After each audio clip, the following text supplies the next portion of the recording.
unos días del 1 de julio podemos decir que somos decenas de millones de mexicanos y mexicanas que nos une la decisión de construir un país más justo, el anhelo de que un México mejor es posible, que hemos convertido el miedo en la esperanza, el odio en el amor, el desánimo en voluntad, la frustración en confianza y el voto, la unión y la voluntad popular en el arma más poderosa que tenemos. No hay marcha atrás. Este 1 de julio vamos a hacer historia.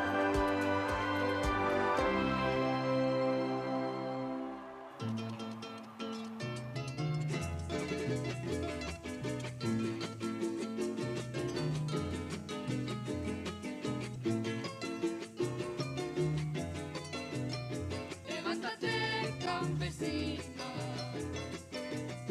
anda a correr la sabana, ya canta la guacharaca a las orillas del río.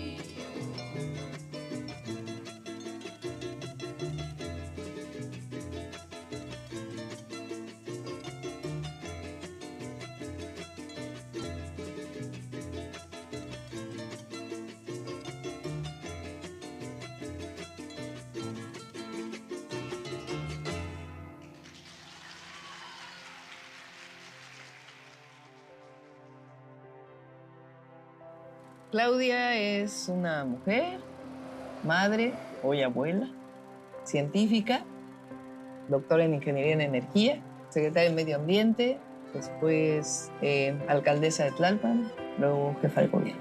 Esa es Claudia. Desde muy pequeña, mis padres nos enseñaron a amar la tierra donde nacimos. Mi padre nació en un cuarto de azotea en la antigua Merced. Se dedicaban a hacer gorras. Soy Ani Pardo Semo, soy mamá de 3 hijos, entre ellos de Claudia Sheinbaum Pardo. Soy abuela y bisabuela. Bueno, mi madre es una gran mamá, primero. Bueno, que fui un poco estricta. Un poquito. Es cierto. Eran las épocas. Sí. Estoy orgullosa de mi madre. El día de hoy se hizo público que es merecedora, a sus 82 años, del Premio Nacional de Ciencia por su investigación en bioquímica, en enfermedades del pulmón y también en investigación sobre envejecimiento, entre otras cosas. De chica también estudié ballet. De los 6 años hasta, pues yo creo que el 2.º año de la facultad. Y ya después que en la facultad, cuando había que escoger entre la física y el ballet, decidí la física y como a los 6 meses entré al equipo de remo de la UNAM, completamente distinto a remar en Cuemanco. Siempre me gustó mucho, pues muy activa desde muy pequeña. Soy hija del 68, porque mis padres participaron en el movimiento estudiantil. Yo tenía 6 años cuando fue la masacre en Tlatelolco del 2 de octubre. Y en ese movimiento mi madre participó ya como maestra, entonces era maestra del Politécnico. Entonces esa dualidad, digamos, entre la política, en hacer política para transformar el mundo y particularmente nuestra realidad, nuestro país, nuestra ciudad, y al mismo tiempo este sentido de académico, científico, pues fue donde yo crecí.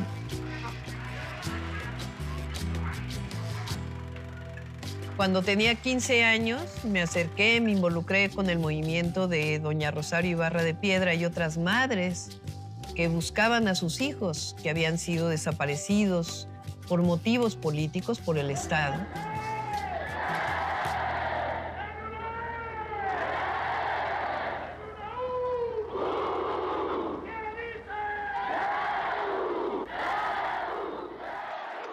Participé en el movimiento estudiantil de 1986-87, que quizá fue uno de los primeros movimientos estudiantiles que se enfrentaba a las políticas neoliberales. Querían elevar las cuotas, la inscripción, las colegiaturas, y entonces se argumentaba que a los estudiantes no les importaba la educación porque no pagaban por ella. Y el principal elemento de defensa de los estudiantes entonces es que la educación no es una mercancía, la educación es un derecho que está establecido en el tercero constitucional. Creo que las autoridades universitarias nunca esperaron que se fuera a generar un movimiento tan fuerte como el que hubo. ¡No caigamos en provocaciones! En tercer lugar, pido a los compañeros del CEU que están en esta ala que abran una valla para el momento en que tengan que pasar los compañeros de la comisión. Y después el 88, que fue la ruptura del PRI, la corriente democrática encabezada entonces por el ingeniero Cárdenas, Muñoz Ledo, Ifigenia, y que después pues se creó un movimiento muy grande y ahí desde la universidad participamos nosotros.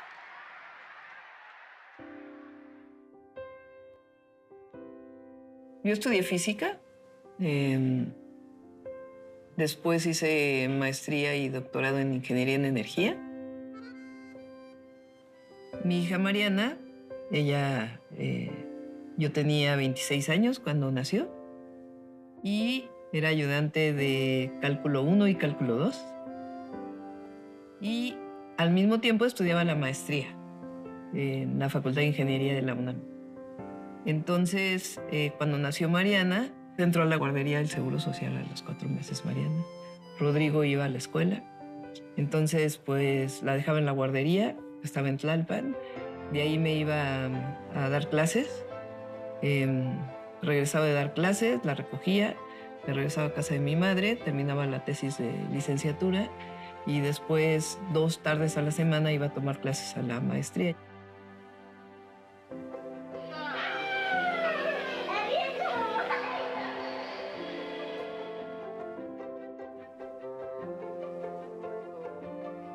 Cuando Mariana tenía 2 años y Rodrigo se iban 6 años, 8 años, nos fuimos a estudiar el doctorado fuera.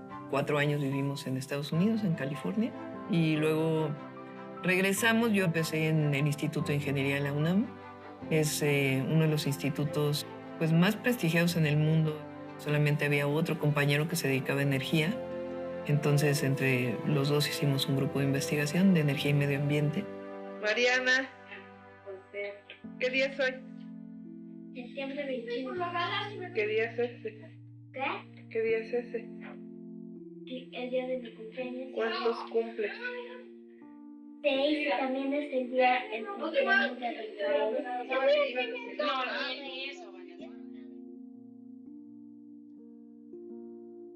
Trabajaba en el Instituto de Ingeniería, pero no nos alcanzaba el dinero y yo conseguí una asesoría en la Comisión Nacional para el Ahorro de Energía. Entonces, en las mañanas, pues iba a trabajar, recogía a Mariana y los dejaba en la casa de mi mamá.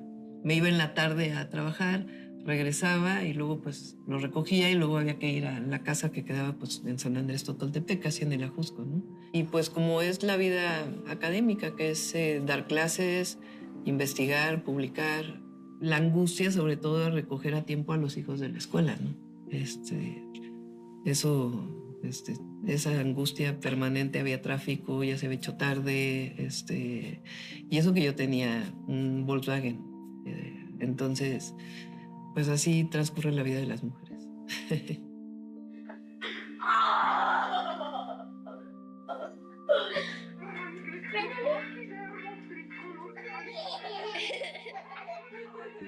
Yo adoro a los niños y niñas, obviamente. Yo digo que si no hubiera sido jefa de gobierno, ingeniera, probablemente hubiera sido maestra de jardín de niños, porque realmente adoro a los niños. Entonces con Rodrigo, pues de inmediato se estableció una conexión muy grande y para mí siempre fue mi hijo. Entonces crecieron, Mariana y Rodrigo son hermanos, digamos, formalmente son medios hermanos, como se dice, pero son hermano y hermana, siempre han crecido así, son muy cercanos, lo cual me da mucho gusto. Yo me acuerdo mucho de de justo en las mañanas, que mi hermano ya iba a la secundaria, yo todavía estaba en la primaria, y yo entraba a 8:30. Entonces las mañanas era como el desayuno, rápido, los tenis, la mochila. Y me acuerdo de que me agarraba, o sea, dormida, envuelta en las cobijas, me echaba a la parte de atrás del coche, íbamos a dejar a mi hermano y luego ella y yo nos íbamos a desayunar. Eran divertidas esas mañanas, la verdad. Mariana, la ojotes. Hazme unos ojitos, Mariana. Ay, qué tiernos. Rodrigo tenía problemas en la escuela, siempre acudía yo a resolverlos, que la maestra lo regañaba, lo expulsaron una vez 3 días de la escuela por una travesura que hizo en la secundaria 29. ¿Y quién fue a hablar con los maestros? Ahí estaba. Una vez me corre la maestra de matemáticas y me dice que no puedo volver hasta que no vaya mi mamá conmigo. Y llega Claudia, toca al salón y sale la maestra enojadísima y le dice, hola, soy la mamá de Rodrigo. Y ella le azota la puerta en la nariz y le dice, ya lo sé, y no puede entrar. Y entonces nos quedamos los dos afuera así como de, ¿y ahora qué hacemos? Y me dice, métete por la ventana. Y entonces yo me metí por la ventana y me senté y ya nadie dijo nada y yo me pude regresar a mi salón. A ver, Mariana, una sonrisa. A ver, al niño. Yo me enteré que iba a ser papá. Los postres. Y le dije a mi hermana, pero no le dije a Claudia. Y yo creo que ella, como buena mamá, intuyó que algo pasaba. Y entonces le sacó la sopa. Me sacó la sopa. Y le dijo, ¿se va a casar tu hermano? Y le dijo, no, va a tener un hijo. Vamos a enseñar el video. Se puso a correr por el departamento. Sí. Y luego bailó este video.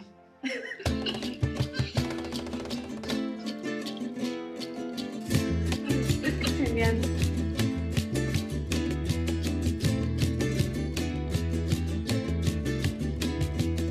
Nosotros venimos de un movimiento social.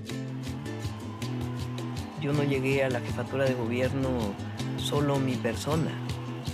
Yo soy parte de un movimiento social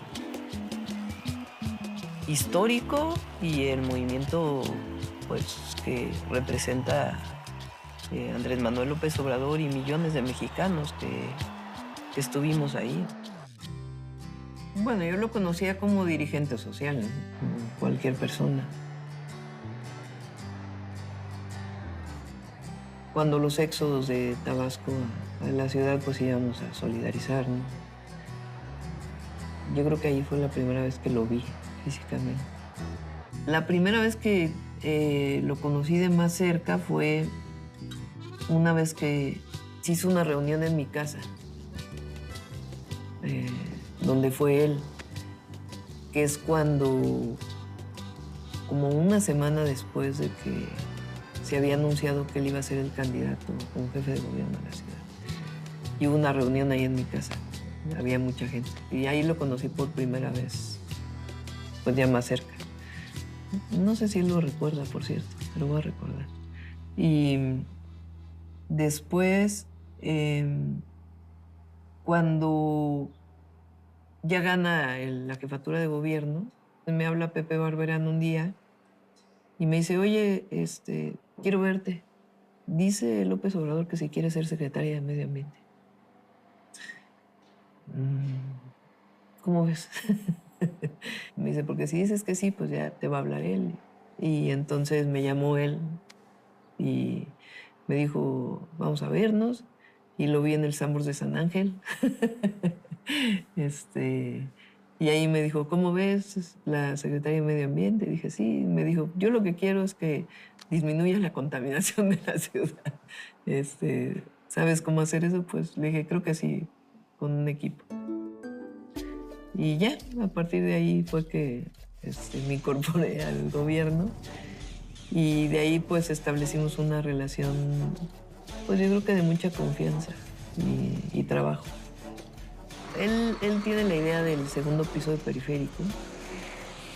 Bueno, que platica con un grupo de ingenieros y toma la decisión de que es una obra que es importante hacer.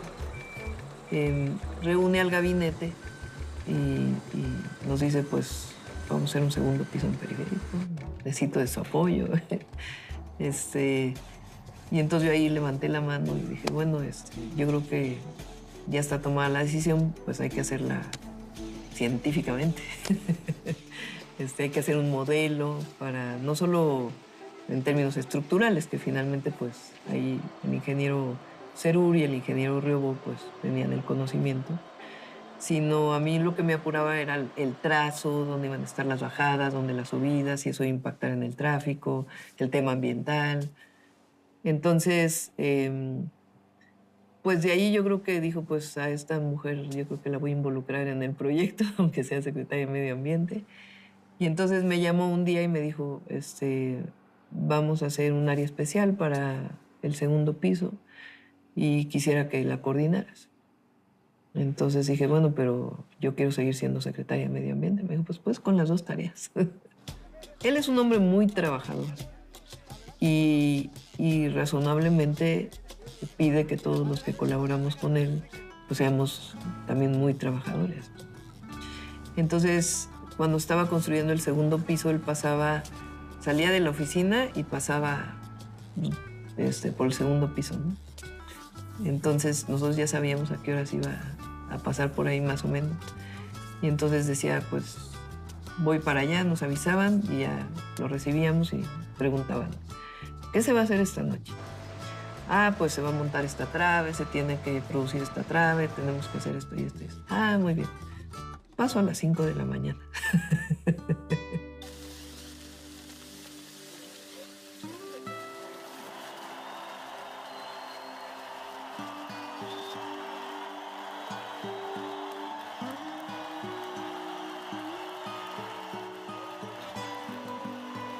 Cuando viene el fraude del 2006,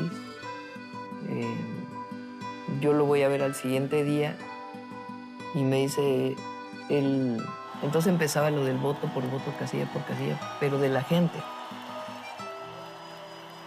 Y entonces me dice él, ¿me puedes ayudar a trabajar con un equipo para entender cómo fue el fraude? Fueron pues muchos días de ver las actas, cómo eran, contar los números, hacer matemáticas con el famoso PREP, hasta que vimos pues cuál había sido el esquema principal del fraude, ¿no? Que fue en la casilla, cambiando los datos de las actas, aparte pues de otros métodos. Pero todo ese proceso para poderlo ir sabiendo exactamente qué es lo que había ocurrido y cómo evidenciar que realmente ha habido un fraude, pues fueron muchas noches sin dormir. Muchos matemáticos, científicos que en su momento también hacían sus propios números. Hasta que se hizo pues el documento que fue presentado en el Tribunal Electoral. Y de ahí pues levantarse después del 2006, porque se levanta el plantón de reforma y le dan el triunfo a Calderón y fue un momento muy difícil del movimiento, ¿no?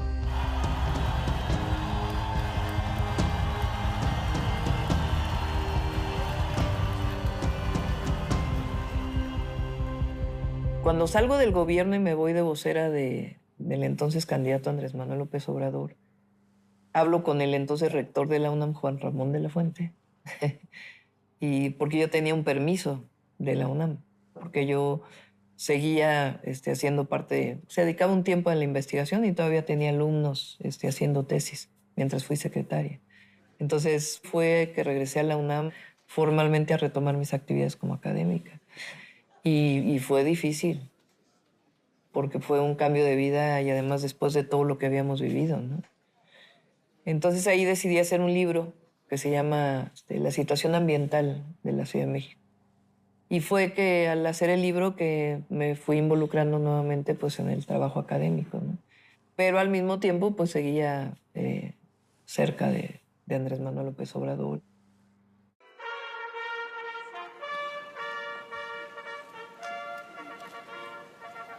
Yo me vinculé porque es el panel intergubernamental de cambio climático. Es una entidad de alrededor de 2.000 científicos en todo el mundo, en donde también participa Mario Molina. que está ligado a la Organización de Naciones Unidas y es el panel de científicos que estudia los temas de cambio climático. En 2007, siendo yo parte de autora por contribución de uno de los capítulos, pues le dieron al IPCC el Premio Nobel de la Paz. Pues una sorpresa, porque yo venía, es decir, estaba haciendo el segundo piso. Pues obviamente uno siempre es madre y las tareas de la casa. Era secretaria del Medio Ambiente y aparte pues las tareas académicas, ¿no? Y ser parte del panel. Entonces me costó mucho trabajo seguir siendo y pues finalmente cuando sale el premio Nobel pues dije qué bueno que no dejé.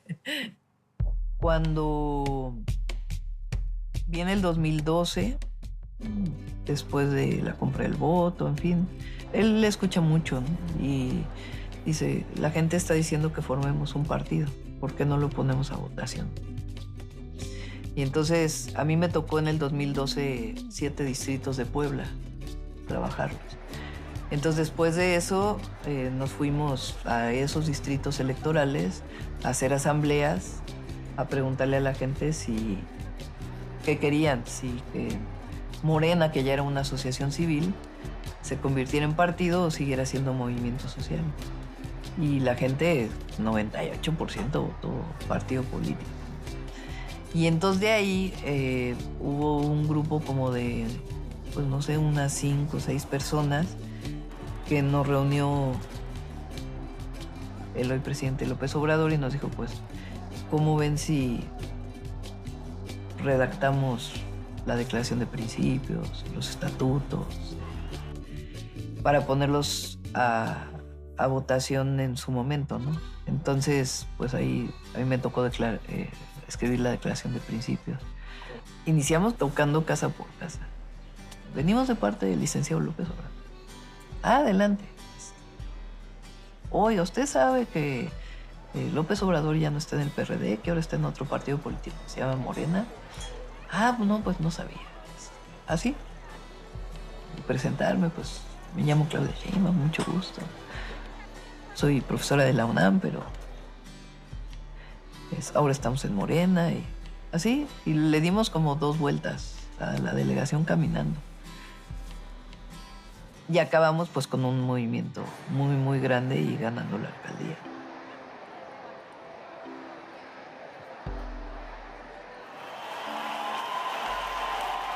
En el 2015, cuando lo fui a ver y le dije, pues creo que ahora sí me quiero juntar para ser jefa delegacional de Tlalpan.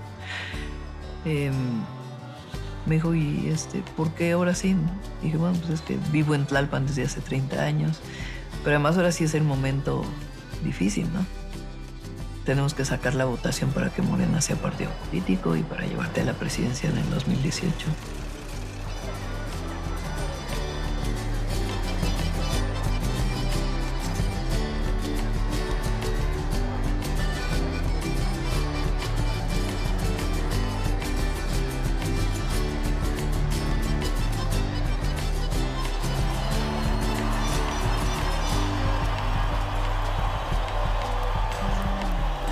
Uno no llega al poder por el poder. Este no es un asunto personal.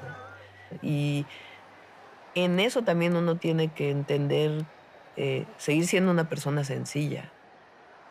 Protesto guardar y hacer guardar la Constitución política de los Estados Unidos mexicanos.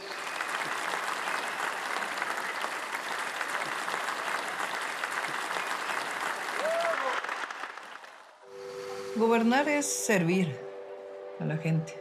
Y gobernar también es poner en práctica el conocimiento y el plan a partir del cual te eligieron.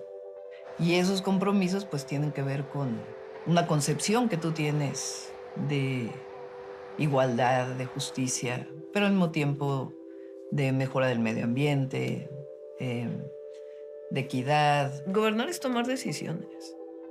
Hay que tomar la decisión y asumir las presiones que se pueden generar a partir de esa decisión que se está tomando. Cuando llegamos al gobierno, se desató una ola de homicidios tremenda. El promedio de homicidios en aquel entonces estaba sobre 4 homicidios diarios, pero cuando llego, 10 homicidios. Una guerra ahí entre lo que eran los cárteles que operaban en la ciudad. Y desde mi punto de vista, pues el rompimiento de una serie de acuerdos que se tenían previamente. Y de ahí viene una investigación muy fuerte a los mandos policiales. Nosotros tenemos 100 policías en la cárcel y muchos de ellos mandos, porque encontramos que había colusión con la delincuencia. Entonces no se establecen relaciones de complicidad con nadie.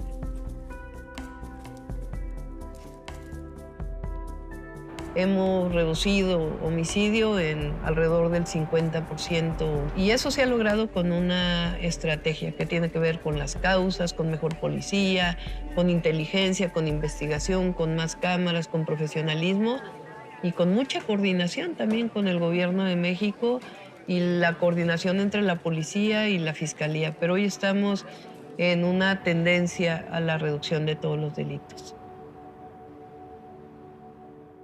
Yo siempre he creído que el Estado tiene un papel fundamental en los grandes derechos. El gran problema del neoliberalismo es que convirtió derechos en mercancías, derechos en privilegios. Se pierde la posibilidad de salir adelante como sociedad, porque entonces solamente el que tiene recursos económicos lo puede hacer. Y parece que es un asunto de meritocracia, de si no tienes el mérito personal no puedes llegar a ser una u otra persona. Cuando en realidad el Estado tiene la obligación de brindar educación pública, salud pública, y la educación pública debe ser la mejor de todas. Entonces hay que invertir en educación pública y la educación pública también tiene que tener una visión en el sentido de la formación de personas. Cuando llegamos al gobierno había una beca que se llamaba Niños Talento, que solamente le daba un poco de recurso, una beca a quien tenía 9 y 10 de promedio. En la idea de que pues, un niño o una niña era un incentivo, digamos, para tener una buena calificación. Y la verdad es que eso generó muchas diferencias en el entorno escolar. Porque una calificación no necesariamente... Primero, no define el talento de un niño o una niña. Y una familia que no tiene recursos económicos, que no desayunó el niño en la mañana o la niña en la mañana, pues probablemente no pueda tener la misma capacidad de aprendizaje que alguien de otro nivel. Entonces lo que generas pues son grandes diferencias y una meritocracia desde el primer año de primaria, ¿no? Entonces nosotros decidimos hacer la beca universal. Nosotros creamos 2 universidades, la Rosario Castellanos y la Universidad de la Salud. La Rosario Castellanos pues fue una idea propia porque en la zona metropolitana hace mucha falta todavía espacio para los jóvenes. Entonces el orgullo de tener 36,000 jóvenes que antes no tenían un derecho a educación y que hoy pueden estudiar. Y la Universidad de la Salud, que esa fue una idea de López Obrador, en realidad el presidente de la República, y nosotros la llevamos a cabo desde la ciudad, que es una universidad de medicina integral, familiar, donde estudian jóvenes de todo el país.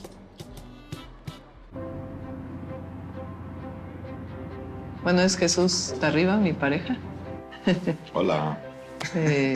Fuimos novios en la facultad, después dejamos de ser novios, cada quien hicimos nuestra vida y nos encontramos hace 6 años. Sí, 2010, finales de 2016. Ajá. Finales. Él también estudió física, pero él es doctor en física y yo soy doctora en ingeniería. Justo se acababa de divorciar, yo también. Y nos contactamos por Facebook. Y él también había dejado de trabajar allá y nos reencontramos, ¿verdad? Me dijiste, búscate chamba si te quieres venir. Pues me moví para buscar chamba. Bien, hace unos minutos la Secretaría de Salud informó que hay 5 casos confirmados de COVID-19 en el país. En las últimas 24 horas se registraron 3.300 contagios. Toda la pandemia fue un momento de mucha tensión. Pedimos que junto con el gobierno federal, que el oxígeno que se destinaba a la industria se destinara para la atención a los enfermos. Fue un momento muy complejo.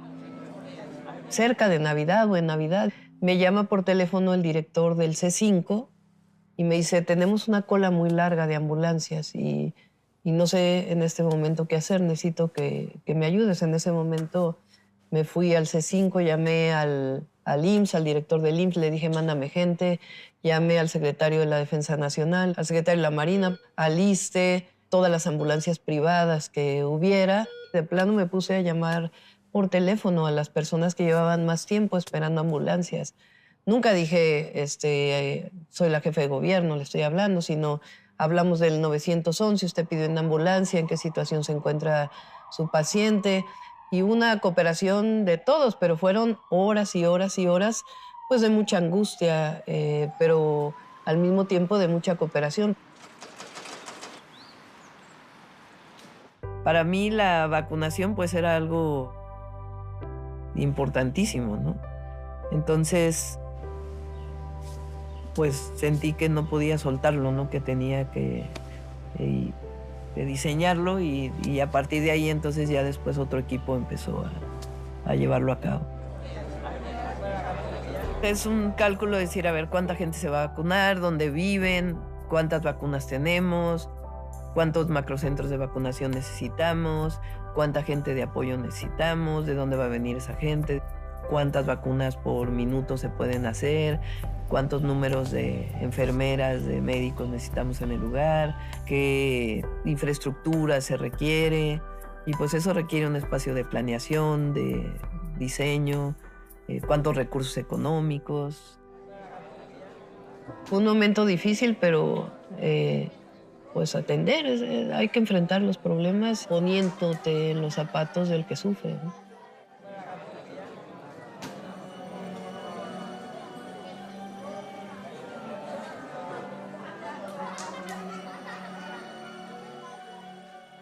Desde antes de que entrara al gobierno de la ciudad, metí un equipo a trabajar justamente el tema de cablebús para la ciudad y pensado siempre como un transporte público, es decir, que fuera no un transporte concesional, sino un transporte que operara el gobierno de la Ciudad de México. Y entonces ahí empezamos a diseñar pues la manera en que tenía que hacer, hablamos con el responsable de mi teleférico en La Paz y de ahí pues empezó todo el desarrollo.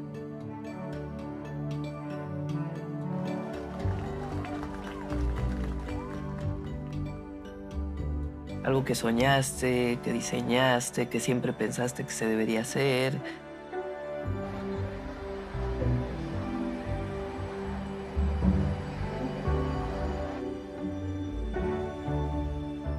Lo que estamos llevando a cabo en movilidad, pues es algo que yo durante muchos años estudié y lo estamos llevando a la práctica. Siempre dije en mis artículos académicos que había que invertir en transporte público, que era la mejor manera de resolver los problemas ambientales, pero además de acercar los derechos a la gente.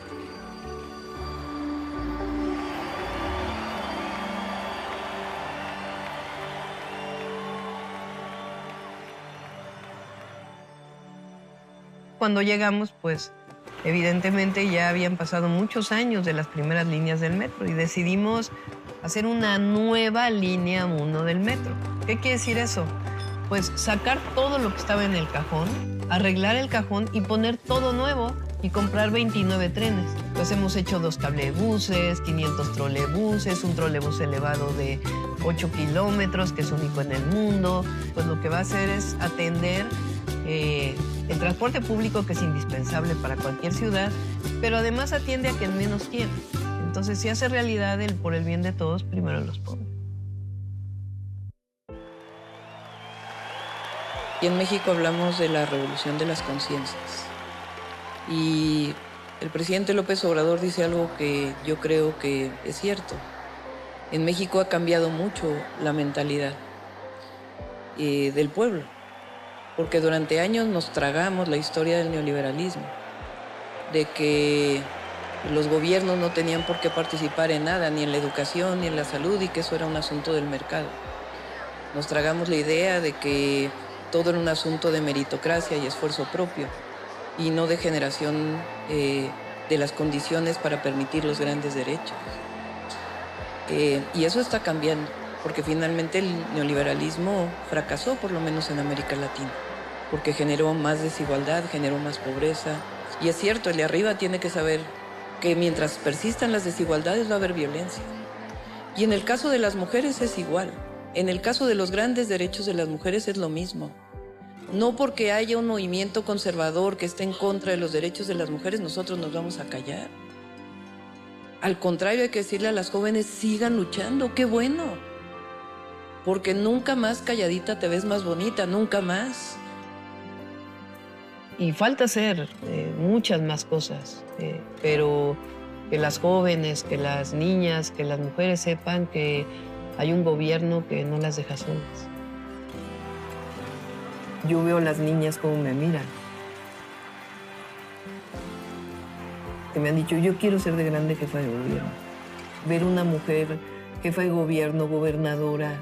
Hoy somos 9 gobernadoras mujeres en el país.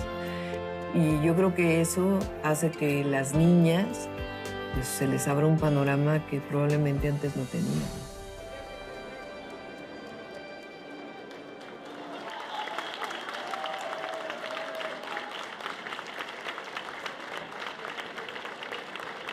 El análisis integral de estos datos nos permite concluir de manera inobjetable que la compañera Claudia Sheinbaum Pardo obtuvo el mejor posicionamiento para ser considerada como coordinadora de los comités para la defensa de la Cuarta Transformación.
Que voy a estar a la altura de las circunstancias, que vamos a caminar juntos y juntas, en unidad, y que jamás traicionaré el anhelo de seguir construyendo un México aún más justo, fraterno, soberano, libre y democrático.